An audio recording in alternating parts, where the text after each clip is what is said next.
Page 33, Part 2. Dream.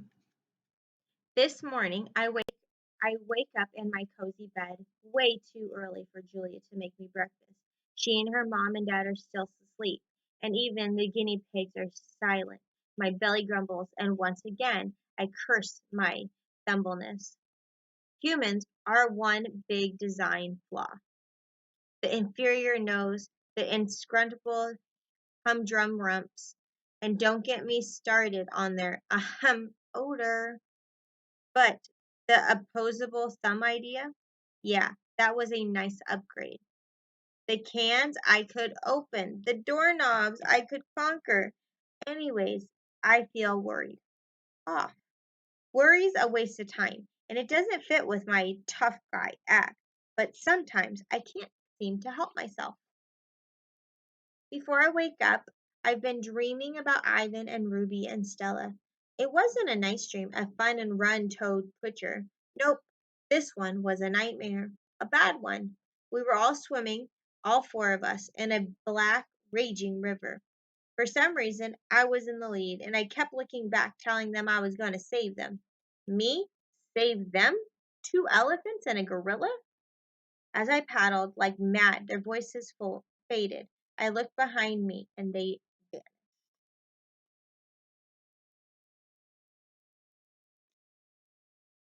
And then I heard it, a faint bark. That bark. I woke up like I always do.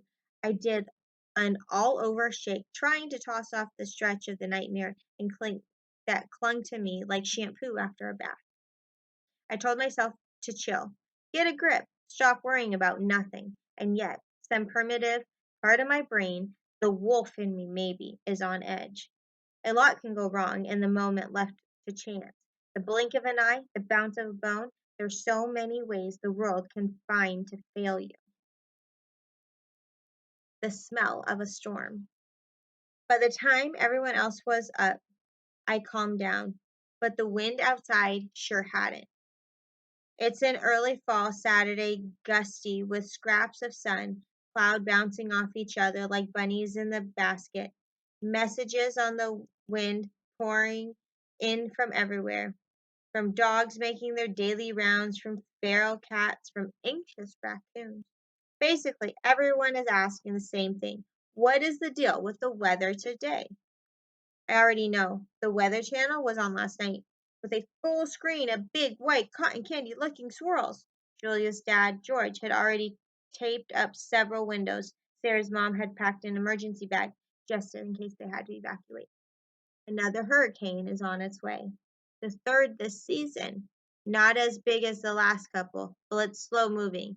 I've seen the routine, know the ropes. Once breakfast is done, I sit on the couch in the living room, waiting impatiently for Julia to come home so she can take me on her daily stroll. She has a dog walking service, and she's out walking other dogs.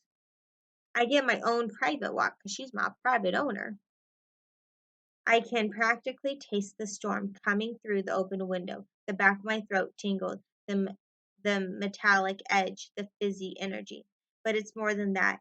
It's as if the air was up to no good, sneaking up on the world and looking for trouble. On the poetry of stink. Of course, not everyone can smell what I'm smelling. My nose is a zillion times more powerful than any human's. Dogs are experts at odors, students of stink. We analyze the air the way humans read poetry, searching for the invisible truths. And we don't just smell the good and bad stuff the people notice with their standardized schnozzers. The usual suspects: popcorn and lilacs, freshly sharpened pencils, diapers and Brussels sprouts, and freak out skunks. No, our noses get it all. The whole shimmery double rainbow in April. Humans, they're lucky to get a cloudy day in November. We get the molecule of roast beef dancing in the wind 50 miles from the tidy kitchen where it just slid out of the oven. We get the cherry lollipops under the back seat of the Honda 16 cars up in the highway at rush hour. We get things humans can't even dream of getting. We're the ones who find the miracle earthquake baby cuddled in the crib under tons of rubble. We're the ones who find lost hikers in the wilderness and quickly with after a quick whiff of a sweaty sock. We can even tell when someone's sick. We can smell seizures and cancer and migraine headaches. They get tingy. They oh, try getting your guinea pig to do that. We smell feelings too. Sad has a sharp scent with an undertone of sweetness. Sad smells like being lost in the winter forest as the sun goes down. And happy is the best, but there's a touch of wistfulness around the edge. Happy smells like bacon, ice cream served up in an expensive leather shoe. You're going to love every minute of it, but you know it won't last forever. The news. Sometimes when Julia and I go for walks, I'll bark at the corner. I'll I'll break at the corner. Corners are the best for fresh news. And she'll tug and say, "Come on, Bob, there's nothing there." Oh, but there is. Here's the thing about poop and pee. I get that humans aren't into them. I see the bathroom door shut tight and embarrassed downsized gazes. You guys are totally missing out. There's a whole lot of info hiding in the average female. What dog wants to share the latest gossip? We want just wait until nature calls. You'd be amazed at what you can learn during a quick bathroom break. People read the news, check the TV, browse the web. I linger over a fire hydrant and inhale the whole wide world. My ears, by the way, are almost as remarkable as my nose. I pick up all kinds of things humans can't hear. What we do with our nose and our ears is kind of like taking a big old knot and loosening it up, separating out the strands, unbraiding things. People smell a reeking pile of trash in a dumpster. We smell a dollop of cream cheese, a hint of peanut butter, a smothered of Fruit Loops.